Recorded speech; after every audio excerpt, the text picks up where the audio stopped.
Hi, good day to all of you. Welcome to the Part 1 intensive course organized by the Department of Ophthalmology HUKM. My name is MH Yong, one of the lecturers in the department. I was given the topic of ocular motility. I'll try my best to bring you to the physio-anatomy of the ocular motility. First of all, I would like to start with some questions. Don't worry, this is not a rapid fire sections for the Q&A. The purpose is to, first of all, let you know what are the common questions. Hopefully, you create some filing in your mind before we go to the details. Okay, I'm showing you here some of the common questions in the physio-anatomy of the ocular motility. So sometimes we can ask you something with a very big picture. Just ask you what is the afferent visual system. Yeah, sometimes we can ask you something in the slightly details and also a certain anatomy. So usually it depends on what kind of exam that you're dealing with. In the YY exam, basically we can ask you any of this. But usually in the short notes or even the essay, usually we give you a very small details topic. For example, we ask you what is orbital apex. Yeah, what is the anatomy of the certain cranial nerve. The other physiology question is the specific function of the eye movement.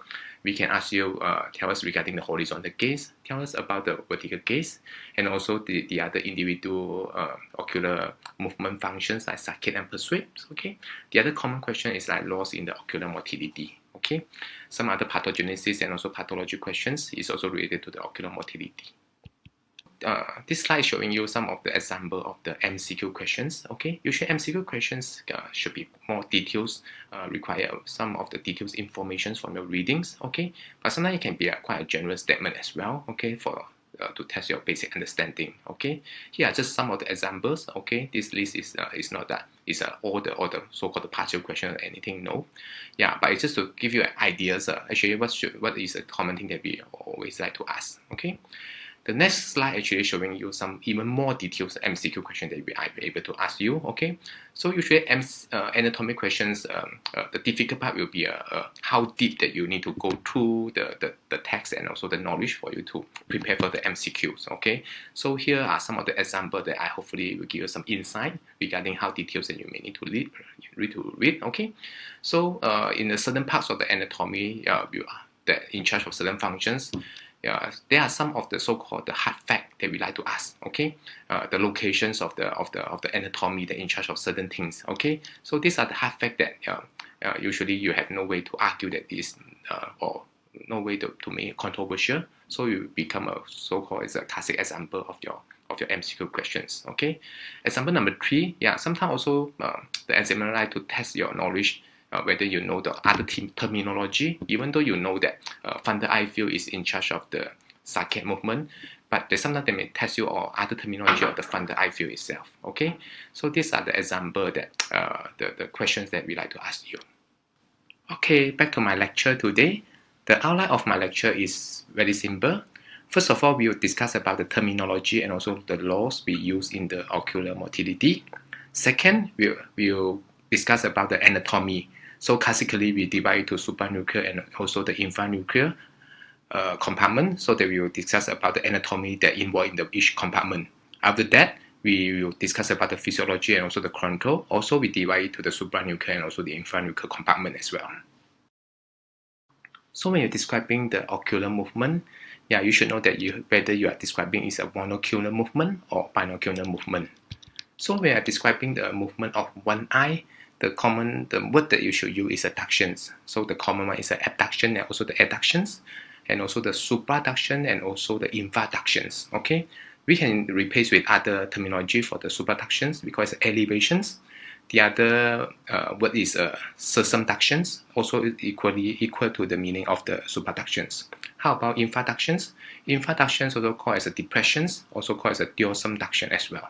Okay, do we have any other ductions movement for one eye? Yes, we have. How about your intorsions and also the extorsions? They can use to describe one eye as well. So intorsion basically we call as an inside ductions, and also the extorsion we call as the exside ductions. So there are the other terminology used in the monocular eye movement. I'm not here to spoon feed you with all the definitions of all this, but these are the common things that you should know. Agonist, what is the meaning of the agonist? Synergist, antagonist, and also the Sherrington law that used to describe one eye movement as well. So how about binocular eye movement?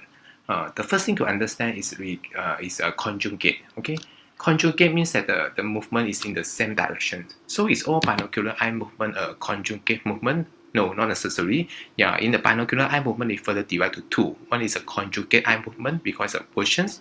The other thing is a disconjugate eye movement. They actually act in a different direction. Is a vergence. Okay. So in the versions, when you are looking to the right, we call it as a dextral versions. Looking to the left is called as a leval versions. Looking up, same like the direction as well. We can use either is a sesame versions or super versions, or this as simple as an elevation should be accepted word as well. So when looking down, we call it as a infra versions, depression of both eye, or you can use a diosome version as well. How about looking up and left? You just combine the two words together. So you want to look up and also the left, it will be a leval super versions of two eye or leval superductions of the one eye as well. Okay.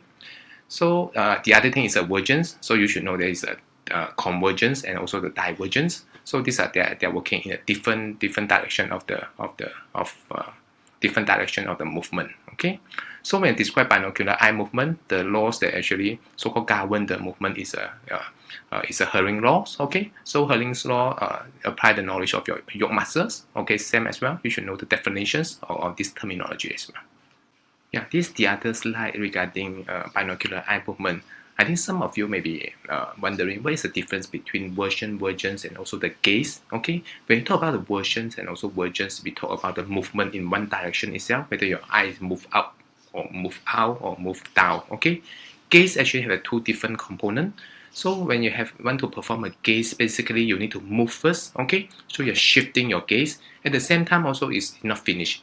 And so after you shift the gaze, you need to stabilize and hold your gaze to achieve the so-called the target of your movement. Okay, so gaze involves gaze shifting and also gaze stabilizations. Okay, so it means that your eye have to move to one side. At the same time, you have to focus and also put the object to your fovea. Then only we consider this a complete movement of your gaze. Okay.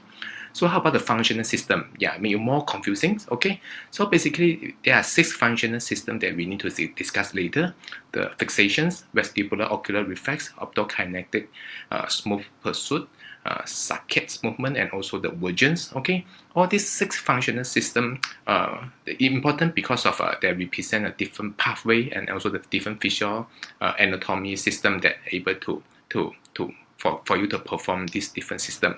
So very important for you to able to recognize them. Okay, at least know how to recognize them, and also we also may need to some knowledge to how to check them when they have a defect. Okay, so to put it in a simple way, the functional system of your eye movement basically is something like a different type of the dance. Okay, so it's also still an eye movement, just like how you dance, but there are different way of to do a dancing. Okay, so you have to recognize which dance is this type, which okay, then you're able to recognize the so-called the behind story of the movement.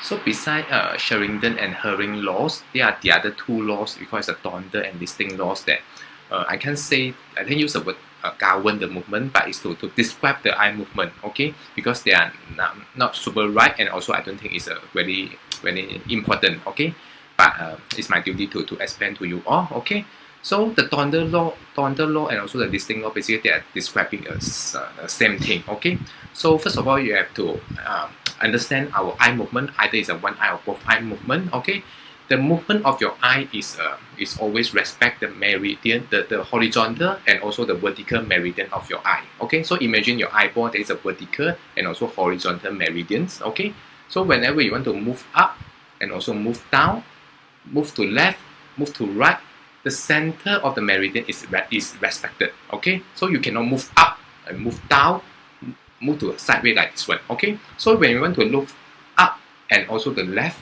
okay, is the way that you move. Okay, move to left first then up, or move to up first then left. Okay, so this is the law that describes this type of movement. Okay, sometimes it's quite easy to understand, but to the sentence and also words is for me is quite difficult. That's why I copy paste the content that I copy from the internet for you all. Okay, so listing law also describing the same thing as well. So the keywords here is all the movement from the primary position, either Donder or the listing. Yeah, they're respecting their meridian. Okay, some people call it a horizontal or vertical meridian. Some people call it a horizontal vertical retina meridians. Okay, basically they're respecting this kind of meridians. Okay, and there's no torsions. Okay, so your eyeball within your socket is up, down, left, right, up, left, up, right. Okay, but they are not tilting to the other side or moving out from the socket to the other side. Okay, that's what I understand regarding a Donder and listing law. Okay, so let's move on to the anatomy of your ocular motility. Okay, so we start with the topmost of the system, which is your cerebral cortex, and then all the way down until your extraocular muscle itself. Okay, so this whole system from the top until your extraocular muscle, as we mentioned before, the easiest way we have to further divide them to the supranuclear and also the infranuclear system. Okay, so supranuclear system further divide them to the cerebral cortex, the brainstem, okay, and also another supporting system in your supranuclear pathway is a vestibulocerebellum system. Okay, so infranuclear is something that you all will be very familiar because it's so-called they are the common questions that you all will know much better than me. Okay, so the demarcation line is from the nucleus and beyond. Okay, so from the nucleus that involved in the eye movement, you know there is a 3, 4, 6. The nerve, the pathway, the course of along your or the cranial nerve until your neuromuscular junctions and also until your extraocular muscle itself. Okay, so they are considered infranuclear system of your ocular movement. Okay, back to the supranuclear anatomy. So in the cerebral cortex, there are different important structures that we will describe later. Okay, sometimes the important thing for you all also is I mean as a student, you know that what is the limit that we need to go to for your readings. Okay, in the neuro-ophthalmology field, I believe that they are never have ending for your readings. Okay, you all want to read in details of the basal ganglia and superior collicular scan. You may need 1 day to understand regarding all these things. Yeah, I think my duty here, hopefully I will be able to give you a very big pictures and easy way to understand and easy way to explain to your examiner or even your colleague regarding the system as well. Okay, so usually in the cerebral cortex we also have one group of the system is a subcortex. Okay, this subcortex the function later will describe further. So the other thing after the cortex, most of the pathway will go to the brainstem. Okay, so we'll tell you what is the thing in the brainstem as well that important for the ocular movement, and also what is the role of the supporting system like vestibulocerebral system in controlling or in so-called the modifying the ocular movement. Okay, infranuclear, as mentioned, is something that very common. I think as I mentioned, usually is some more common question they ask you because they are something that more near to the eye maybe. Okay, that's why you all know it better. Okay, let's move on to the physiology part of the ocular motility. For the physiology part, we also will approach with the same way. We use the anatomy approach. We start with the topmost first. Okay, so in the topmost of the cerebral cortex, this slide will be quite complicated for you all. I don't think we require you all to remember every single details of this thing, but you have to recognize what is the most important thing. For me, very simple: frontal eye field and also the temporal lobe. Okay, so the supranuclear control in the cortex for your eye movement. First of all, there are two important so-called functional class that you need to know that in charge by your cerebral cortex. One is the saccade movement, one is the pursuit movement. Please remember this functional class is how your eye move itself. Okay, so this saccade and pursuit, they can move horizontally and also the vertically. Okay, but same as well, as long as you want to start with the saccade and pursuit movement, the starting point is actually in the cerebral cortex. So which part of your cerebral cortex? So saccade, frontal eye field. Okay, where is the location of the frontal eye field? In the frontal lobe. Okay, so whether there is any other location that in charge of the saccade? Yes, there are supplemental eye field in the frontal eye lobe, and also there are parietal lobe as well. Okay, and particularly in the posterior parietal cortex. Okay, but they are not so important. Okay, but you can definitely mention it during your exam or during your discussions. Okay, but the most important point that we cannot miss is the frontal eye field or the frontal lobe in charge of the saccade movement. Okay, how about pursuit? Okay, so pursuit, there are different locations that described by different books. Okay, even our standard textbook AO may describe differently as well. Okay, the most important thing is a share in the common is a temporal lobe. Okay, so it can be a temporal lobe in the junction of the parietal occipital temporal (POT) or in the medial temporal or medial superior temporal. Okay, to make simple, smooth pursuit in charge by the temporal lobe. Okay, I hope you are still with me. Okay, we are moving to the next level now. It's a subcortex level. Okay, so this level is something that people always miss. Okay, because I believe that is a bit complicated. It's very complicated for me as well. But you can never miss something in between when we decide something pathway. Same like we ask you how to go from UM to UKM. You can just tell me, okay, go to Federal Highway. Okay, after that you will reach to UKM. No, we cannot say like that. But you not need to display two details as well. You not need to tell me, hey, in the first junction you turn left, first junction you turn right. So the best way to do it is understand the concept, and also sometimes we can group it together. So whenever the impulse come from your cortex, just as we discussed just now, they always go to your subcortex first. Okay. So what the subcortex structures? They are basal ganglia, thalamus, and superior colliculus. In the saccades and pursuit, they share the common subcortex structures. And what they do, they basically just do some processing, relaying, and also the filtering of the impulse. Okay, I believe that's all that you need to mention for you to describe any type of the eye movement, especially saccade and also the pursuit. Okay, so how about internal capsule? Internal capsule is a bit specific to your pursuit movement, okay, and not so much involved in the saccades. Okay, so for those who have the stroke that commonly involved in the internal capsule, you need to understand this kind of patients that will have difficulty in doing the pursuit. Okay, that's why sometimes you may notice they are very difficult to follow your command to do the extraocular muscle examinations. Okay, hopefully now you're able to understand the concept behind it.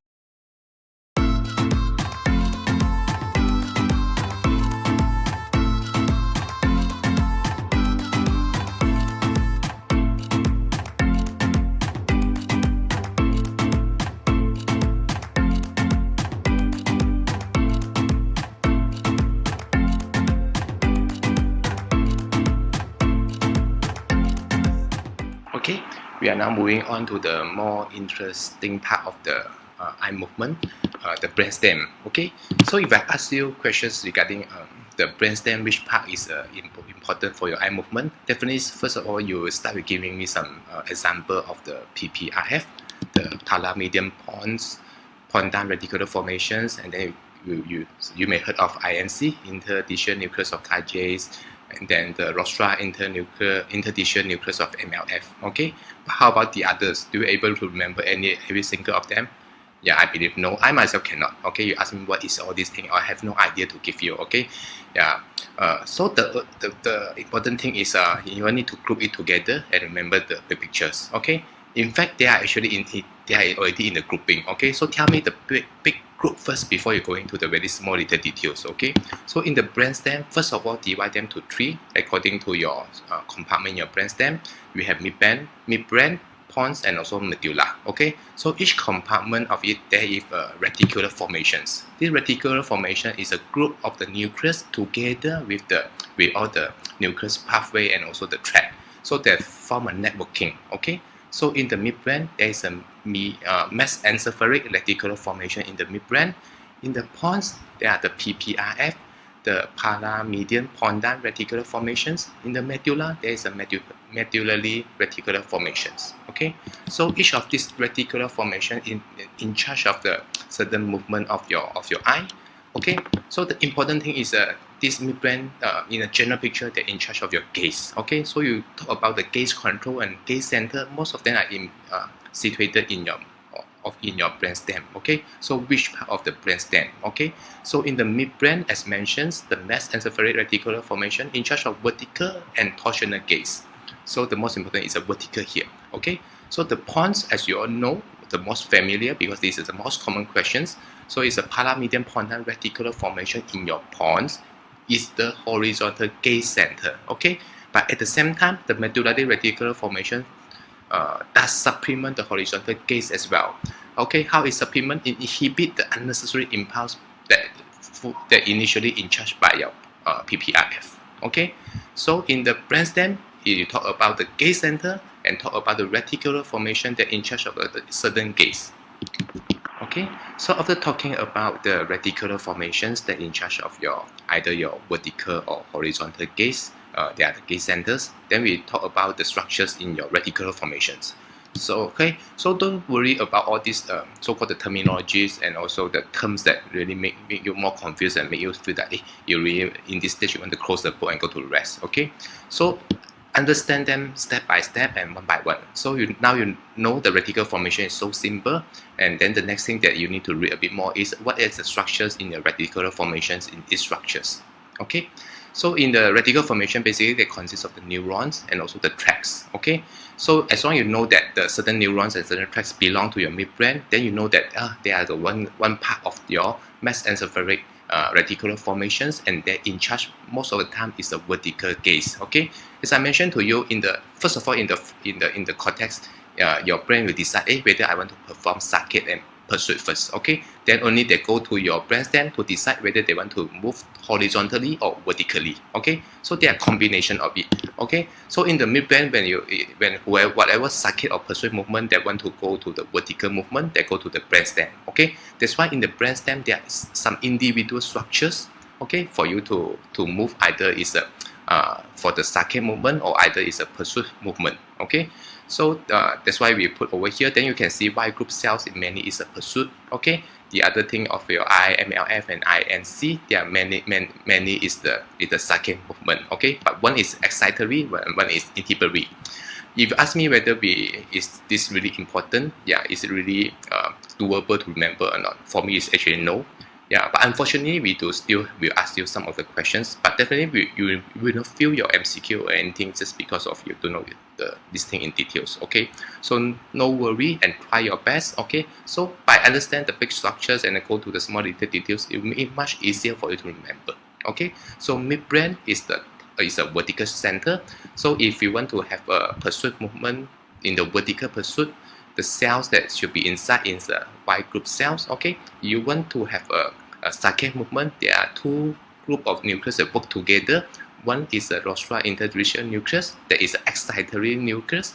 Interstitial nucleus of Kj is an inhibitory nucleus. So by this, the balancing between these two nucleus, then only you have a smooth movement. Okay. So how about pons? Okay. First, remember pons PPRF is a horizontal gaze center. Okay. Against some of them in charge of the smooth, some of them in charge of the saccade movement. Okay. Same thing for medulla. So medullary reticular formations in general, they are the inhibitor for your horizontal gaze. Okay. Okay, next we move on to the tracts in your brainstem. Okay, so just as I mentioned, in the reticular formations, there are different neurons that they are compartmentalized in the different reticular formations. Tract is different. Tracts they are actually everywhere in the brainstem. Okay, they are not really compartmentalized to only certain in charge of certain gaze. Okay, so this is the first principle to remember. Okay, so when you talk about medial longitudinal fasciculars, when you want to talk about the connection first, basically it connects everything. So whatever impulse and also the pathway from your cortex, subcortex, and also your reticular formations, either your vertical one or the horizontal one, will connect to the MLF. Then after that, how you move the eye, you have to connect to the cranial nerve that in charge. Okay, so MLF, when we talk about the horizontal gaze, yeah, then your brain say that I want to move horizontally, so you will go to the PPIF. Okay. This MLF you have to connect to your sixth cranial nerve, at the same time also go to the third cranial nerve. Okay, so most of the time certain book actually mentions that the signal of the go to your PPIF. On the PPIF you straight away go to sixth cranial nerve first. Okay, at the same time go by your MLF you go to your ipsilateral third cranial nerve. Okay, so this MLF in charge of the movement at the end from your horizontal gaze center to tell your cranial nerve what to do. Okay, so does it involve in the vertical gaze as well? Yes. Okay, so the vestibular system is the one that tell your MLF, okay, to work vertically and horizontally when there is a need for your vestibular system to activate. Okay, posterior commissure is more particular to the vertical movement because most of the fibers actually is located in your midbrain. Okay, so the neurons actually not only INC, the main one is INC, but at the same time also you go to other neurons in your midbrain, and then you go to other cranial nerve for it to move vertically. Okay, you don't move horizontally, usually it's only involved third and sixth nerve. When you want to move vertically, basically you have to involving 3, 4, and 6 nerve. Okay, so there are the other small little tracks that sometimes you may need to remember as well, but I won't go into details here. Okay, now I hope you have some idea regarding the control from your cortex, subcortex, brainstem, especially the reticular formations. Okay, now we just left with some we call it a small little players in your supranuclear control, the cerebellum and also the vestibular. Okay, so put it a very simple way, cerebellum is mainly is a filtering and also the processing unit for all kind of eye movement. It's almost similar like your subcortex. Okay, so in a cerebellum there are look like a small little player, but don't forget to mention them. Okay, one thing is don't let them too sad because they are still one of the player. Another thing is you can apply in any type of the movement that you are going to discuss. When you talk about the pursuit, saccade, vertical or horizontal, at the end you still need to go to the cerebellum and knock the door. Say hello cerebellum, I'm going to the cranial nerve now. Okay. Yeah, so help me to filter, relay, and process whatever information that I have. Okay, that's all you need to remember. So cerebellum play a role in the ocular motility by doing a filtering and processing function as well. Okay, so which part of the cerebellum? Okay, I cannot remember again. Okay, but it will be good for you to have an idea and possible to remember it. Okay, unfortunately, anatomy at the end it requires some memorizing. Okay. How about vestibular? Okay, vestibular nucleus in the brainstem also contribute. Okay, yeah, you know that these are the so-called the cranial nerve. Okay, so we even though it's that it's not a very popular topic, but the only way your cranial nerve and nucleus are involved in the eye is by these reactions or reflex, because of vestibular ocular reflex. Okay, basically it just means that whenever you move your body and also your head will move. Okay, by moving your head, your eye have to move to so-called the counteract the actions of your head movement, so that you can able to maintain your fixation and look at whatever you're looking at now. Okay, how we do so is by the VOR reflex system. Okay, so in the vestibular nucleus, they are located in the pons and medulla in your brainstem, and also there are certain it receive impulse from the semicircular canal by the angular eye movement, and also angular head movement, and receive impulse from the utricle and sacule by your linear or head tilting eye movement. Okay, for the VOR, we have another slide at the end of these presentations to talk about details of the VOR as well. Yay, we have finished the supranuclear compartment of the ocular motility control. So remember, start with the cerebral cortex and then go to your cortex, and also go to your brainstem. In the brainstem, there are reticular formations, there are neurons in the reticular formations, and also there are the tracts in the reticular formations. Okay, at the same time, there are some supporting system, for example, the cerebellum and also the vestibular nucleus, which supporting the running of all these impulse and also the movement. Okay. So rephrase again whenever we ask you certain movement, especially the voluntary movement, whether you want to move in the vertical and horizontal. So you know that the main player that you want to mention is a gaze center in the horizontal and also the vertical gaze center. Okay, but you have to mention whatever the impulse that come from the cortex as well. So you know that when your occipital cortex is the one that your visual afferent system say that, okay, look like I need to see something vertically. Okay, so then you have to decide whether this is a saccade and pursuit from your cortex first, then only go to your vertical gaze center. Okay, then the discussion, even though mainly is over the horizontal or vertical gaze centers, but you still need to mention from the very beginning of your cortex and also the subcortex, then go to your vertical gaze center, and how your vertical gaze center go to all the neurons, and also all the tracks go to your cranial nerve at the end and move it. So same thing if you ask you the other way, well, how the eye move in the to perform the saccade. Okay, so the focus will be in your cortex. Which part of your cortex is the one that is responsible for your saccade? But at the end also, when you go to the brainstem, from the beginning you will decide whether this saccade impulse will go to your vertical and also horizontal gaze center first. Okay, because your brain have to mean that I want to move saccade, but you have to ask your brain to, okay, now you have to decide to me, you want to move saccade vertically or horizontally. Okay, only your fundal eye field, okay, aside, then go to a subcortex to so-called to modify it, and then go to your brainstem of the horizontal gaze center to move it in the saccade horizontal movement by certain neurons that in charge of the things. Okay, then after that go to your PPRF, MLF, go to a third nerve and sixth nerve to move it horizontally.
Okay, let's move on now to the infranuclear structures that are responsible for your eye movement. Okay, I believe you all may need a rest now, but not for me because this is a recorded video. Okay, so the infranuclear structures start with the nucleus of your cranial nerve.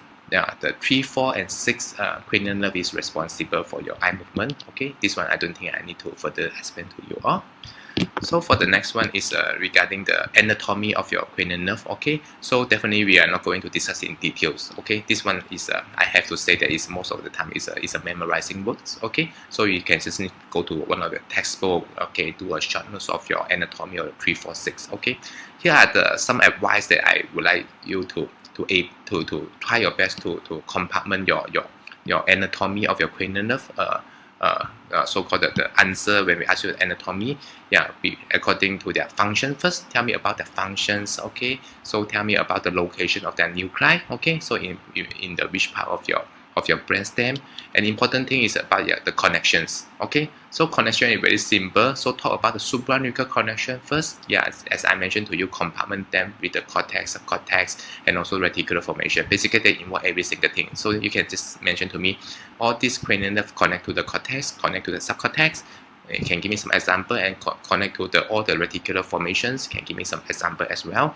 And then after that, also you connect to other cranial nerve through the tracks, for example, the medial longitudinal fasciculus. Okay, and also you receive some impulse from your cerebellum and also the vestibular system as well. Okay, so whatever we mentioned just now, you can put it in your connections of your cranial nerve. Okay, so the other thing, important thing is the cause and also the relationship of your cranial nerve when it come out from your brainstem until the extraocular muscle. Okay, so classically in the 3, 4, and 6, they share the common way to so-called to classify them.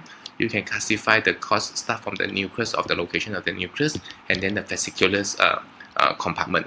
So the fasciculus compartment basically is when they come out from the nucleus, and also the cause, how they run in the brainstem itself. Okay, so when they come out from the brainstem in the subarachnoid space, we call as the basilar cause of the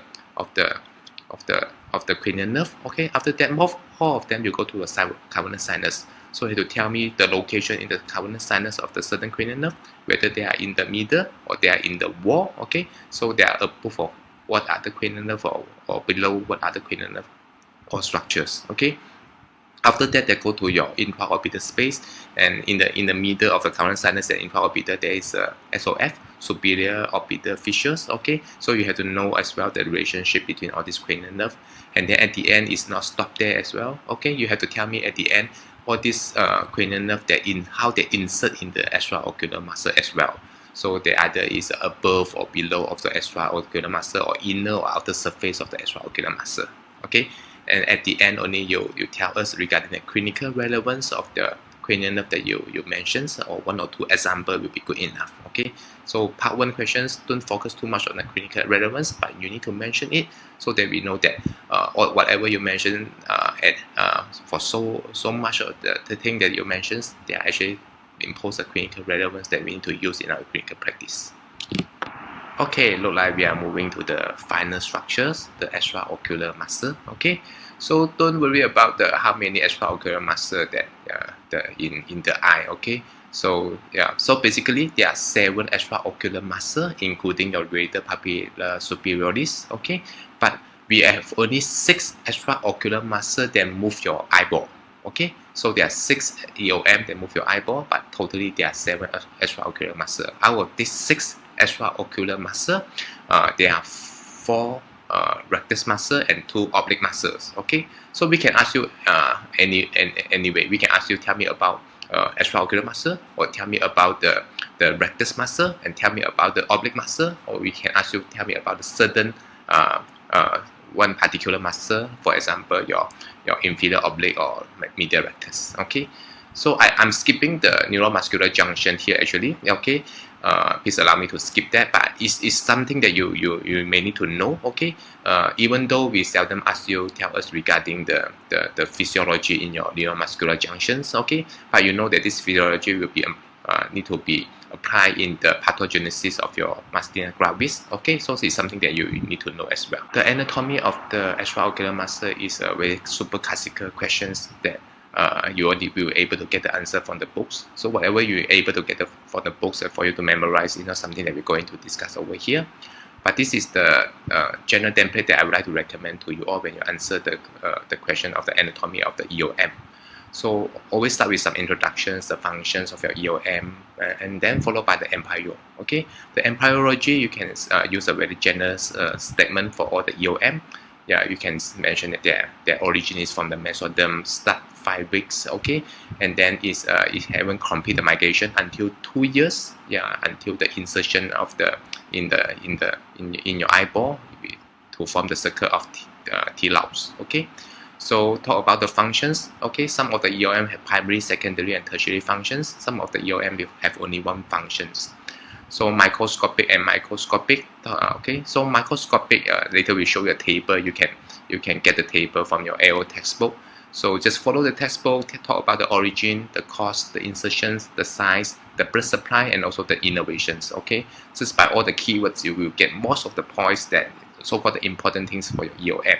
Microscopic is something that people normally miss. Okay, so microscopic, you can use the you shouldn't miss it because the microscopic characteristic is applied almost the same for all the extraocular muscle. Okay, so get some notes regarding the characteristic of the fibers, the type of the fibers, and also content of the fiber cell and surroundings. Okay, then they will be covered the microscopic anatomy of your extraocular muscle. Okay, this is the table that I mentioned to you just now for the description of the anatomy of the extraocular muscle. This table itself already consists of all the important points that you need to put in for your anatomy answer. Okay, how to memorize it better, I have no idea. You just need to memorize it. Okay. Okay, now we talk in details regarding the physiology functions of your extraocular muscle. Okay, so in the top part, there is a very common table for you to so-called to memorize the primary, secondary, and tertiary actions of your extraocular muscle. Okay, this is something that you need to mention even in the anatomy questions. So the extraocular muscle is easier to divide them to the rectus muscle first and also the oblique. So rectus muscle divide them further to the horizontal rectus or is a vertical rectus muscle. So horizontal rectus muscle is only have a primary actions, whether it's adductions or abductions. Okay, so straightforward.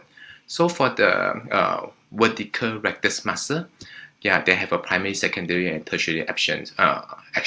Okay, so inferior rectus and superior rectus, that the primary action is either is a depression or elevations. Okay, then the secondary is a torsion movement. Then after that only is a abduction or adductions. Okay, so inferior oblique and also the superior oblique, the primary action is actually a torsion first. Okay, so how do you really remember that? Okay, there are many ways. Okay. Easier way is memorize it. Okay, so the other way is over here. So you have to remember the superior muscles are all in torsions. That's why your superior oblique and superior rectus, they are in torsions. Okay, but you know that oblique muscle primary is a torsion first. Okay, then for the rectus muscle, the superior one, the intorsion becomes secondary. Okay, so the inferior muscle extruder as mentioned. So the vertical rectus muscle are all abductor. Okay, and the oblique muscle are all abductor. Sorry, the vertical muscle are all adductor, the oblique muscle are abductors. Okay, so these are the thing. Later, actually, we will explain to you how to memorize it better. Not to memorize it, to actually understand it. So that in case that you cannot memorize it, you still have a way to answer it. Okay, the below picture actually to confuse you all. Okay, so then the other thing that we can is more to clinical. Then we ask you regarding the 6 cardinal position of your eye. So this cardinal position, when you look carefully, they are actually different from your so-called the primary, secondary, and tertiary functions. Let me give one example. So this one is your right eye that in front of you. Then you know that when you want to check the extraocular muscle, then you know that I want to identify the 6 cardinal positions. Okay, so for the eye to look to this direction for your right eye, the main EOM that in charge of this cardinal position is your superior oblique. Okay, so looking this way for your right eye, actually your eye actually doing adductions and also the elevation, right? Okay, but when you look at the superior oblique, there is no adduction at all over here. Okay, they're actually doing abductions. Okay, so you may confuse, there is no adduction movement in your superior oblique, why this cardinal position is responsible for your superior oblique. Okay, I sincerely hope that I confuse you all now. You will never confuse about this. I don't think it's a good thing, because you need to have this confusion first. Then only you're able to further understand all the basic so-called the physiology and also the rationale in explaining your extraocular muscle.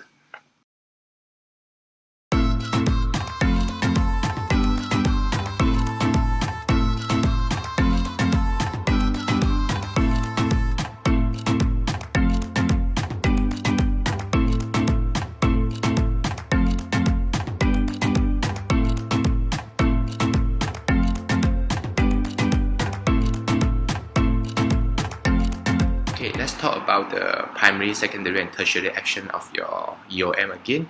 Yeah, in case in one point that you're unable to remember the table just now, whatever you memorized, something you lost. Okay, how should you remember back the actions of the EOM? Okay, so by understanding the principle is much more important than memorizing. Okay, so imagine that this is your eyeball. So it's always the orientation is like that. Your eyeball is this way facing the front. Okay, so for your horizontal rectus muscle is very simple. Okay, if this is your right eye, the medial rectus, because of the 0 degree of the insertion, so whenever it's contraction, you only have one movement, which is the adductions. Okay, so for the horizontal rectus muscle, it's very simple as well, because of the 0 degree of the insertion. Whenever it's contract, you have abductions of the movement of your horizontal muscle. Okay, so how about the rectus, the vertical rectus muscle, like for example superior rectus, inferior rectus, and also your oblique muscle, superior oblique and also inferior oblique.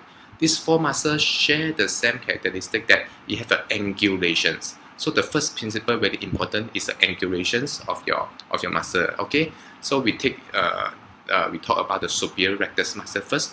So superior rectus muscle and also the inferior rectus muscle, you have to know that they have the insertion, there is an angulation of 21 degree. Okay, so this 21 degree, okay, is less than 45 degree. Okay, so it's quite near to the 0 degree itself. So you have to imagine whenever the superior rectus muscle contract, the primary action is still the elevations. Okay, the elevation of your eyeball. Okay, and also because of this angulation of the oblique CD, so when it contracts, so you have some kind of the intorsions. Intorsion become the secondary action of your superior rectus muscle. Okay, so also because of this insertion is 25 degree and come from behind to in front, so when it start to contract, so your eyeball will actually moving inward. Okay, so there is some of the adduction movement of your eyeball. Okay, so this is a function of your superior rectus. Okay, now how about the superior oblique muscle? Okay, so oblique muscle is a special in one way that it always come from the front to the back. So the way that it insert the muscle, actually it come from the anterior to the posterior, and also there's the angulations. And this angulation is much more compared to your rectus muscle. It's a 53 degree. It's more than 45 degree from your 0 degree. Okay, so also because of this the 53 degree of the angulation, and also when it come from the front to the back. So whenever there's a contractions of your superior oblique muscle, the primary action will be an intorsion first. Okay, your eye will be intorted because of this so oblique insertions. Okay, but at the same time, because of it still is come from because it's at the top. But however, the orientation now is already different. So you have to imagine when it contract, it's a no more elevation, even though it's come from the top. Okay, so now when it contract, because of this from anterior to posterior, when it contract, it press the eyeball down. So the secondary action become a depression of the eyeball by your oblique muscle. Okay, so the tertiary actions of the superior oblique, then you can imagine when this insertion of this way trying to contract, what you do is you push the eyeball outward. Okay, looking outward, so it become an adductions, become the tertiary action of your oblique muscle. Okay, so the other important principle to describe the action of the muscle is as you know that the elevation of the depressions of your elevation and also the depression of your eyeball is in charge by your superior inferior rectus muscle and superior inferior oblique muscle. Okay, so when you talk about the superior rectus muscle, you know that the primary action is elevations. Okay, so imagine that your superior rectus muscle, there is a 21 degree of your oblique CD. So for you to have a maximum elevations, your eyeball, the orientation should be a 0 degree to your muscle. Okay, means that you should move your eyeball to the 0 degree of your rectus muscle or your superior rectus muscle, then only your superior rectus muscle able to do the maximum job of the elevations. Okay, so you have to imagine your eyeball is always like this one. Okay, your insertion is 21 degree.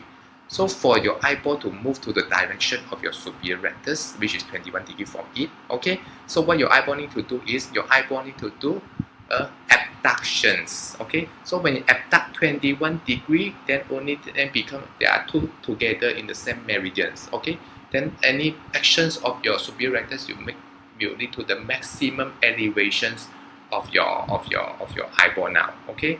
So you always have a statement as the maximum elevation of your superior rectus muscle, it happens when the eye is in the abducted positions, okay. It's because of these angulations, and because of this as well, so your cardinal position of your right eye is looking up and out is responsible by your superior rectus muscle, okay. Okay, now we're using the same principle. We talk about the action of your superior oblique, especially over the depressions. Okay, so when your superior oblique, you know that the insertion is come from the front to the back. Okay, and also the 53 degree to the 0 degree. Okay, so when you know that there is a secondary actions of your superior oblique because you bring the eyeball down in the depressions. Okay, so the next important statement is in what position of your eyeball this depression is a maximum. Okay, so imagine your eyeball is always like that on your, and your superior oblique is on top of this one. Okay, so the principle is your eyeball have to move to the directions of your muscle, the superior oblique, then only your superior oblique able to contract and bring your eyeball maximally down. Okay, so this position of eyeball should be adductions. Okay, so for your superior oblique to have maximum effect on the depressions, your eyeball should be in the adducted positions. So when your eyeball in the adducted position, your superior oblique muscle, even though the depression is a secondary actions, but now the superior oblique able to depress the eyeball maximally. Okay, so this becomes the so-called the cardinal position for your eyeball to look down and in is responsible by your superior oblique muscle, because when you look in is already in the adducted position. That's why your superior oblique in this kind of position able to depress your eyeball maximally. That become the cardinal positions in the that responsible by your superior oblique. Okay, I hope that I able to clear some of your confusions, or can be either way that I'm more confused. Okay, so EOM actions and mentions is now that I already divide them: horizontal rectus, vertical rectus, and also the oblique muscle. Whatever that I explained just now regarding the angulations and also the maximum elevation or maximum depression in certain locations, okay, is a very important principle you have to understand. Okay, so horizontal rectus muscle, very simple, only horizontal actions. So in the vertical rectus muscle, for example, superior rectus and also inferior rectus, first important thing is you know that they are 23-degree angulation relative to the visual axis in the primary positions. Okay, so the primary vertical actions also due to the elevation is responsible for elevation by the superior rectus, depression by your inferior rectus. Okay, then the next statement you have to say the greatest elevation with the eye of your superior rectus is in the abducted position. Same for your inferior rectus, who the primary action is the depressions, but the greatest depressions is in the abducted positions. Okay, this statement actually responsible for your cardinal positions of the eye that usually we will use when we check extraocular muscle movement. Okay, and also because of these angulations, you have a secondary torsions and also tertiary adduction motions. So for the oblique muscle, is kind of opposite of your superior rectus and inferior rectus muscle. So the primary is a torsional actions, also because of the angulation is so big. So the primary action is a torsions. Okay, 51 degree. So also because of this 51 degree of the angulations, okay, your secondary action of the SO, which is the depressions, have to be you want to make it have a maximum depression, your eyeball have to be in the adducted positions. Okay, so when your eyeball in the adducted positions, then only the depression of your superior oblique able to have a greater depressions by your superior oblique. Okay. Okay, so actually the simplest way is still memorizing it. Okay, so that yeah, because in the MCQ or some of the Q&A you may have no time to think back of this principle. Okay, but the principle is very important for you to understand so that to memorize better, and also just in case that you are able to memorize it, what you can do during your answering is bring up your hand, okay, and then don't worry, the examiner will not think that you are dancing anything, okay. Just do whatever that I mentioned to you just now. Then with the principle, you are able to recall back all the important principle and also the action of your extraocular muscle. Okay, the next last slide that I'm going to show you is basically the description of the functional system of your eye movement. Okay, the important one is definitely is the saccade and also the pursuit. Okay, and also the vestibular ocular reflex, and also the other functional class like optokinetic and also the vergence. Okay, so I put all the description over here. Okay, yeah, if for you can get it from the books. Okay, so the template is always start with the definitions and then you talk about the character.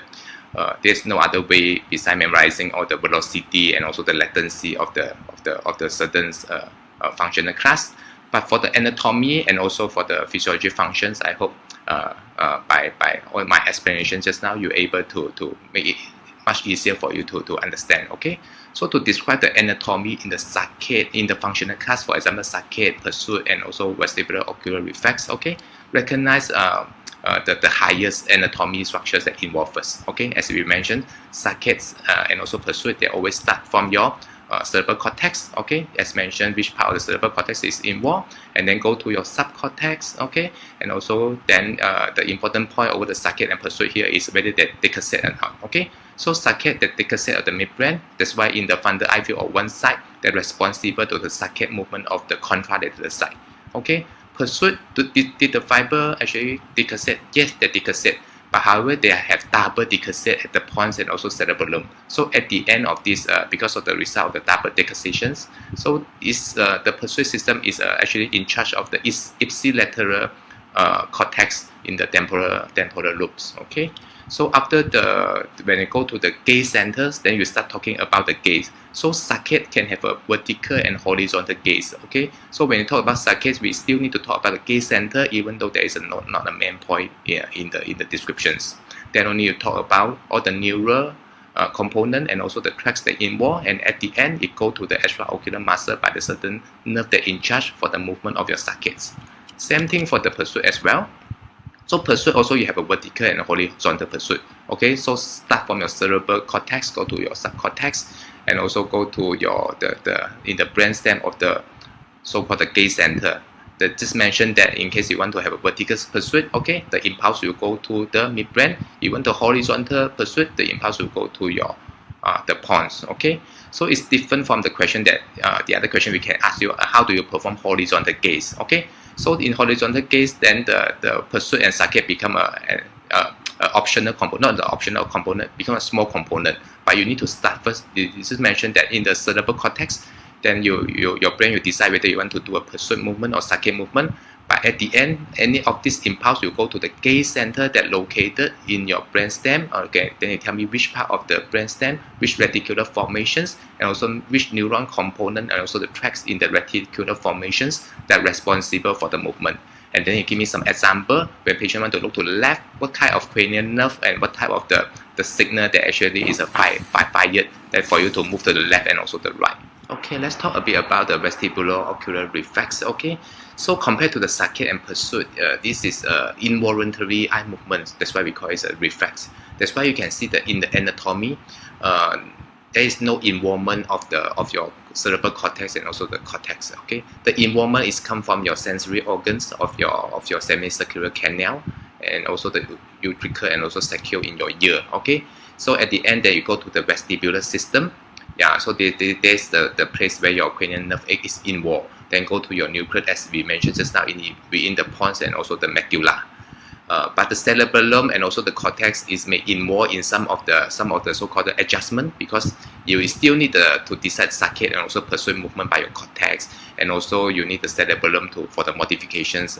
But the key organs that in charge of this vestibulo-ocular reflex is not come from your cortex. That's why it will bypass so-called the cortical functions. It becomes an involuntary movement, becomes a reflex. Okay, so very important to mention that this system at the end is crossed over to the contralateral gaze center. Okay, so whenever the impulse from one side of your ear will go to the contralateral gaze centers, and then you depends on the movement of your head, then all these gaze center go through your all the important neural tracts. For example, the medial longitudinal fasciculars, and also the posterior commissure, then to go to the different vertical and also horizontal movement, and also different movement to compensate of your ocular, compensate for your head movement by the different cranial nerve. Okay, these are the other so-called the functional class of the ocular movement. They are not as important as what we discussed just now, the saccade, pursuit, and also the VOR. But it's always good to have. I just put the slide over here for your reference. Okay, so I think that's the end of my lecture for today. Thank you very much for your attentions. I sincerely hope that it will help you to at least able to understand, and also to prepare your answer for the ocular motility questions, either in the anatomy or either in the physiology. Whatever we discussed just now, they are not like the classical question that we're going to ask you and then what is the classical answer. No, yeah, they are the general so-called understanding regarding this system. Okay, and it should be able to apply to any type of the questions they're going to ask you regarding ocular motility. Thank you again for your attention. Thank you.